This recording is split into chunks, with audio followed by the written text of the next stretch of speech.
On the morning of May 15, 1934, the stillness of Lightship LV-117, as it floated in the North Atlantic off the coast of Nantucket Island, was suddenly broken when bearing down upon it from the thick fog came the ghostly prow of RMS Olympic, sister to the ill-fated Titanic, steaming towards her amidships with no time left to avoid a collision, which would send both the Lightship and most of her crew to a premature end.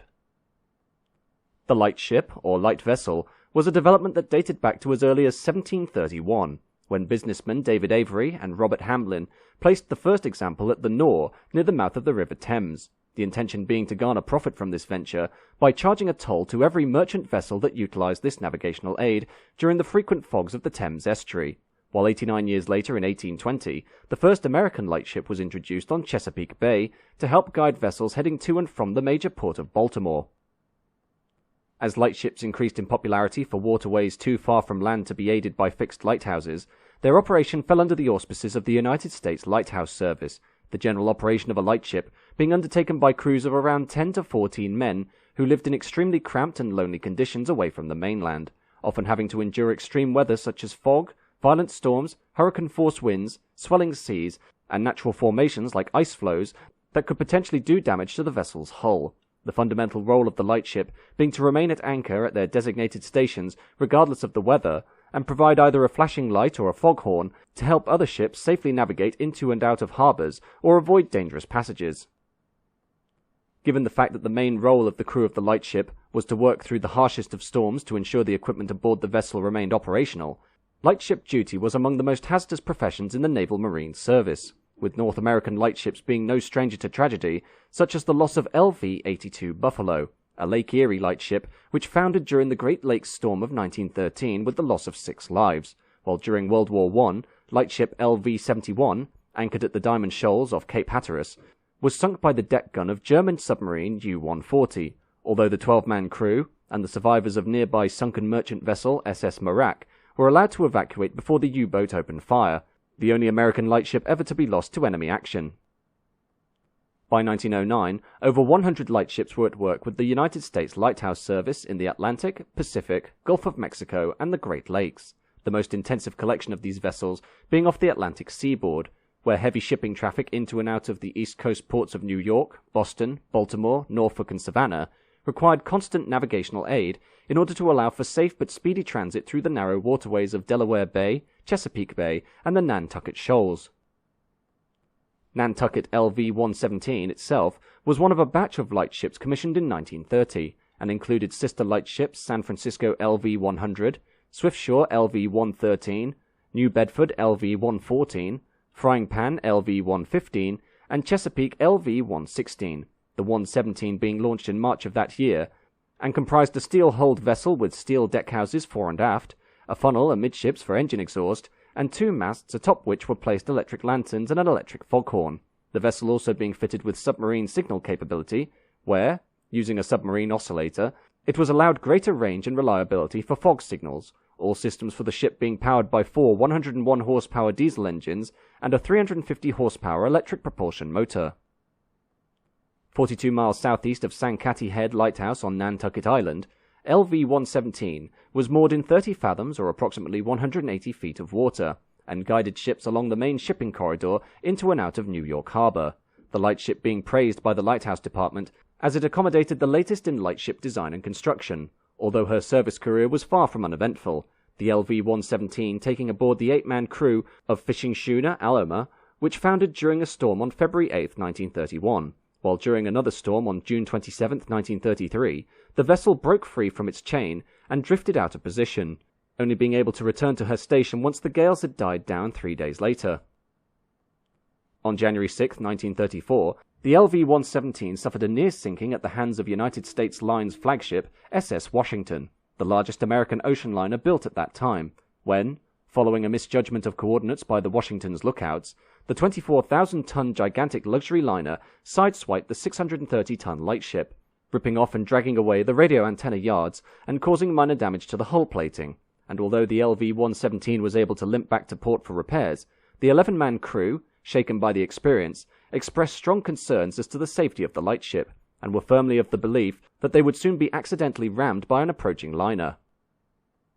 Their concerns fell on deaf ears, though, and the LV-117, after repairs, was returned to work at the Nantucket Shoals, regularly serving the mighty RMS Olympic as it plied its merry trade on the transatlantic run between Britain and America during the twilight days of its career, the Olympic being the pioneer and last surviving member of a trio of gigantic ocean liners built for the White Star Line between 1911 and 1915, her stablemates being the RMS Titanic, which infamously struck an iceberg and sank during her maiden voyage in 1912, killing approximately 1,600 people, and the RMS Britannic, which never entered commercial service and was used as a hospital ship during World War I, only to be sunk by a mine off the coast of Kea in the Aegean Sea in 1916 with the loss of 30 people. Throughout the night of May 14th and into May 15th, Olympic was homing in on the radio beacon of LV-117, coming to the end of another routine transatlantic voyage from Southampton to New York at a speed of 20 knots or 23 miles an hour, although by 5 a.m. on May 15th, the liner was enveloped in a thick fog which necessitated a reduction of its speed to 16 knots or 14 miles an hour, before eventually picking up the Lightship's radio signal and fog signals at around 10:55 a.m., placing the LV-117 off the ship's starboard bow. Under the command of Captain John Binks, he ordered Olympic's course to be changed 10 degrees to port and speed to be lowered to 10 knots, all while Fred Clark, the chief wireless operator of the Olympic, struggled to make contact with the LV-117 directly in order to determine her exact position, the deceptively quiet sound of the Lightship's fog signals off the starboard bow giving the impression that the liner had passed well clear to the south. Aboard the LV-117 itself, the near sinking of the vessel by the SS Washington earlier in the year had left the crew in a state of almost paranoia as to the possibility of another ramming, as was demonstrated by the Lightship's master, 70-year-old acting captain George Braithwaite, who would normally be first mate, but had been put in charge while the ship's regular captain was ashore, Braithwaite having been kept up all night by the sound of passing ships, while also witnessing the Compagnie Générale Transatlantique liner SS Paris come within 100 feet of the vessel at around 4 a.m. that very day. Just after 11 a.m., as the LV-117 sat anchored surrounded by thick fog, First Mate Clifton E. Mosher was presented with the terrifying sight of the Olympic heading straight for them, ringing the ship's bell frantically to warn his shipmates, while aboard the liner itself, with the sudden appearance of the Lightship directly ahead, Captain Binks ordered hard to starboard and the engines put into full reverse, and although the liner was slowed to a mere 3 knots or 3.5 miles an hour, a collision with the LV-117 could not be avoided. At 11:06 a.m., the monstrous Olympic slammed into the side of the Lightship, a collision unnoticed by the passengers aboard the Grand Liner, but was very much felt aboard the LV-117, the ruptured hull filling rapidly and causing the boiler to explode as water poured in, panic ensuing aboard the rapidly sinking Lightship as it was run down and tossed aside by the massive liner, slipping beneath the waves within seconds of the impact and taking 4 of the ship's 11 crew with her.